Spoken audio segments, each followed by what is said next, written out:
今日整馬來西亞肉骨茶，配白飯同埋辣椒豉油。我通常呢就三樣撈埋一齊食啦，倒埋一齊撈勻去食呢，非常之好食嘅。我小朋友好細個嘅時候呢，逢禮拜六呢就要去上環嗰邊學嘢，一學就學半日。咁我呢就會滯留喺嗰邊半日呢，我一定就會去阿媽媽嗰度食呢個肉骨茶啦。咁就配埋呢一個咖椰麵包同埋薏米水嘅。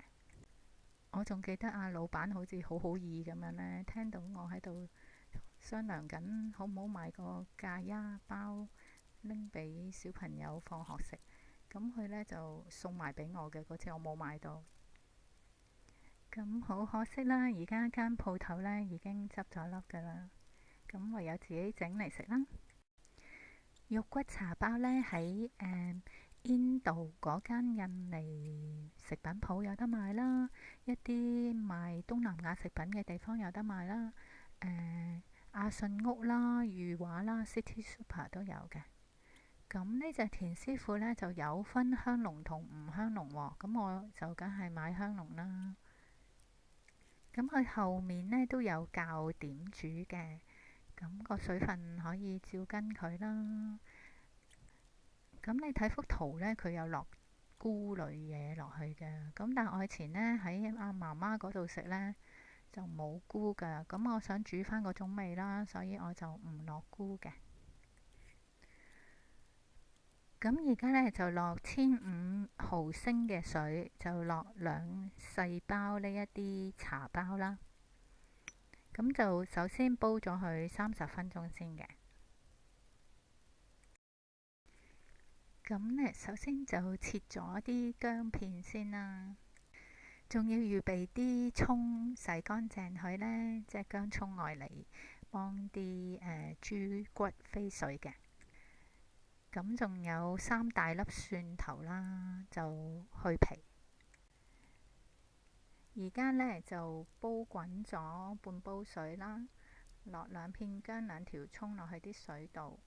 然後呢，就放啲豬骨落去，煲大概5至10分鐘到啦，就可以洗乾淨佢嘅表面啦，逼咗入面啲血水出嚟啦。咁就去咗啲肉嘅腥臭味嘅，可以落少少酒添嘅。你會見到呢，一路煲嗰啲污糟血水泡呢，就會走晒出嚟啦。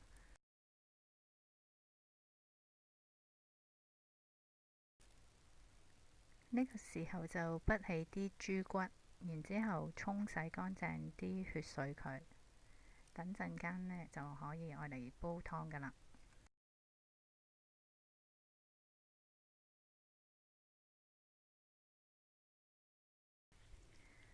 啲豬骨洗乾淨就係咁嘅樣啦。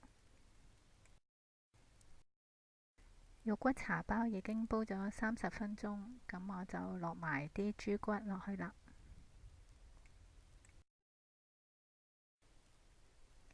咁你哋會見到呢，我啲水呢好似冚唔過啲豬骨咁嘅，因為我係用咗2斤豬骨嘅。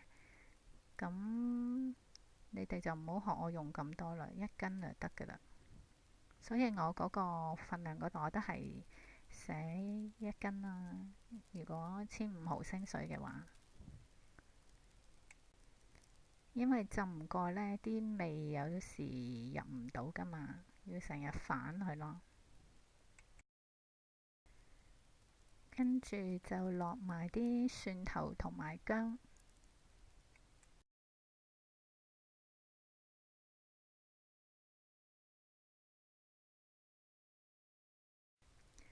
然之後呢就落埋啲調味落去。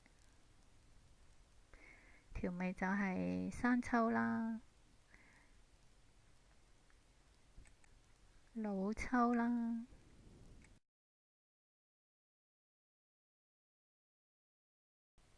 蠔油啦，仲有其實係落埋鹽同埋胡椒粉㗎喇。而家撈勻佢，跟住較細少少個火啦，就煲1個鐘頭到。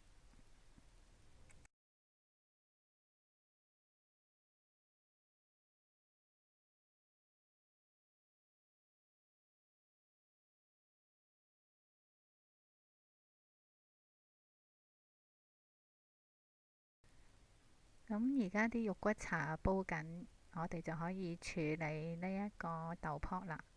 豆卜呢，就用啲水浸住佢，然之後呢，就撳佢，又放手，撳佢又放手，等嗰啲入面嗰啲油呢，就逼晒出嚟。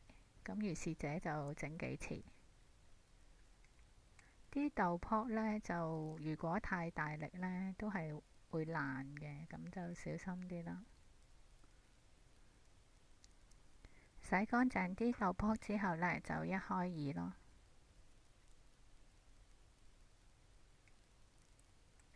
而家就整辣椒豉油。首先就將2隻指天椒切咗一圈一圈先，跟住擺喺個碗度啦。加2湯匙嘅老抽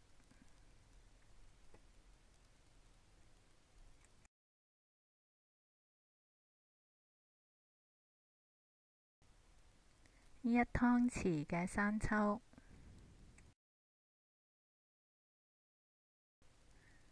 ，1湯匙嘅砂糖，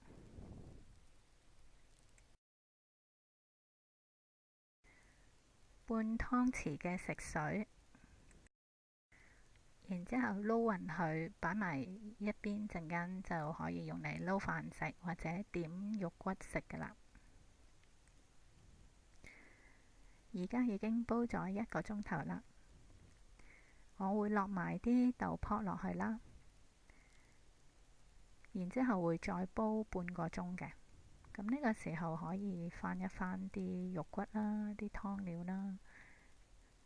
啲豆卜太早落呢就會爛晒嘅，咁啲湯就會好濁噶啦。所以我臨尾呢半個鐘先至落。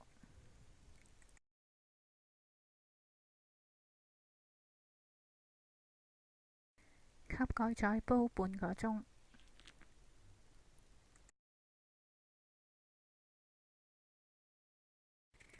而家已經煲咗夾埋1個半鐘噶啦，煲起就係咁樣啦。